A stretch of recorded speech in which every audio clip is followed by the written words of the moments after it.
இந்த வீடியோ யாருக்குன்னா, என்னுடைய கமாண்டில் ஒருத்தர் வந்து ராமசாமிங்கிற ஒரு சகோதரர் வந்து மனைவியை கணவர் எந்த அளவுக்கு சந்தோஷமாக வச்சுக்கணும், உங்களோட கருத்து என்னன்னு கேட்டிருக்கீங்க. எனக்கே ரொம்ப சந்தோஷம் தாங்க.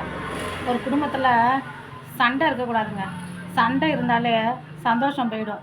நீங்கள் எல்லாமே நல்லா செஞ்சு கொடுத்துருப்பீங்க அப்படின்னா, நகை வாங்கி கொடுத்துருப்பீங்க, அவங்களுக்கு மனைவிக்கு தேவையானது எல்லாமே செஞ்சு கொடுத்துருப்பீங்க.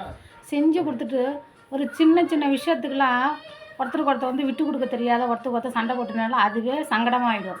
அப்போ விட்டு கொடுத்து வாழணும், ஒருத்தருக்கு ஒருத்தர் விட்டு கொடுத்து வாழணும். விட்டு கொடுத்து வாழ்ந்தாலும் நம்மளுக்கு வந்து சந்தோஷங்கிறது தானாக இருக்கும். நாங்களாம் அப்படி தான் வாழ்கிறோம். எங்கள் கணவர் வந்து எங்கள் சந்தோஷங்கிறது ஒரு குடும்பத்தில் ஆண்களுக்கு மட்டும் பங்கு கிடையாது, அதில் வந்து முழுக்க பெண்களுக்கும் அதில் பங்கு.